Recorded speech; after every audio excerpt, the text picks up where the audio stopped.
I think this has to be one of my most random pickups that I've done for a PlayStation.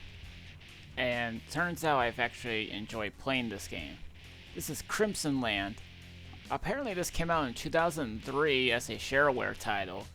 And then it was released on the PS Vita, PS3, PS4, PS5, Nintendo Switch, Xbox One, and PC.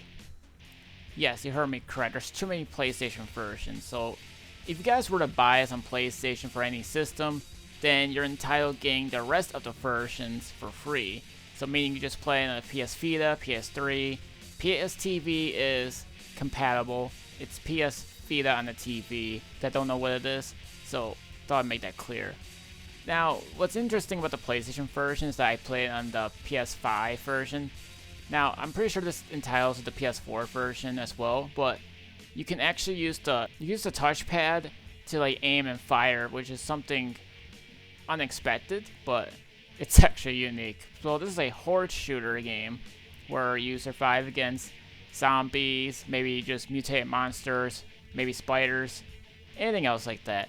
The game was originally in a co-op of 2 players, but it has since been capped to 4 players. It doesn't matter if you play in quest mode or survival mode, you're still playing with friends. But look, if you wanted to unlock other survival modes, you're practically going to have to complete the quest modes.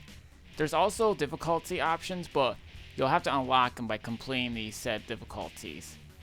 But the first one's like normal. And controls are pretty simple, so there really isn't that much buttons to press on here. So what you need to do is survive against these monsters if you guys are going to play survival mode. But if you're also going to do quest mode, you're going to kill every single monster you see until the quest is over. Now, to get these gold stars, don't get hit at all. That's it. That's all you need to do. It may sound like it's easy, but it's not. But there is a trophy, or at least an achievement, that you can actually complete the whole thing without getting hit. And that's just on the normal mode thing. Now, like I said, you guys can play in co-op, but only locally. There's also this progression system where every time you kill a monster, or just depending how many monsters you kill, you unlock some perks, meaning they could be actually useful to you. So think of this before Vampire Survivors. So yeah, I thought I should mention that as this game got positive reviews, as this was made by 10 Tons. I just think it's interesting because I've always seen it in the PlayStation Store, and it has like this Doom ripoff cover, but yet it doesn't play like Doom. It plays totally like a different game, and an enjoyable one too, that I might add. Quest usually takes like a minute or 2 to complete, really depends. But again, you need to do these quests so that way you can unlock the other survival stuff. But if you guys have like 3 other friends you guys could play with, then this is definitely the game for you. They're all like in colors too, so you don't have to get like confused to who you are. It could be blue, it could be red. You know your player colors. I mean, you guys play multiplayer for years, so you know your stuff. But playing on PlayStation, I think it's like the definitive way for right here, because you basically could just play any system.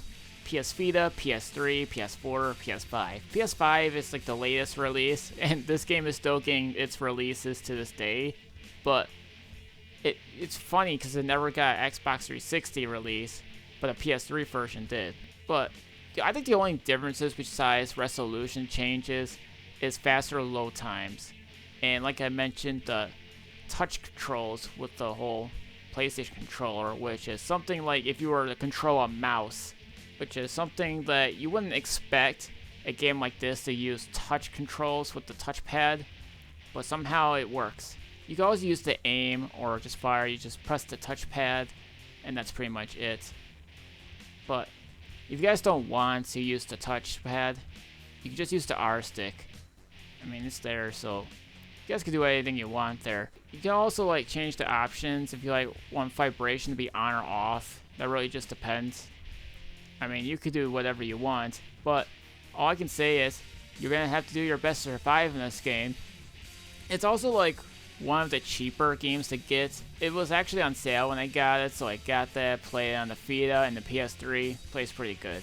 So There isn't that many trophies to earn for obvious reasons, but I think if you guys take the time and effort to play this game, I think there's something for you guys to enjoy it.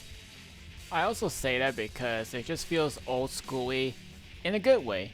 Old school games are usually a good thing. I mean, look how what the games have been now. Nothing but a buggy mess fest. You get what I mean? But this isn't it. It's a great horde shooter game, as you can go against a bunch of different mutated enemies.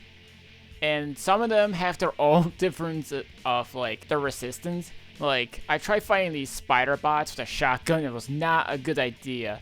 But I since used a rocket launcher and it did me a ton of favors. Now look, there's also weapons you'll have to unlock later in this game, which you'll have to keep progressing through the quest mode in order to unlock more weapons.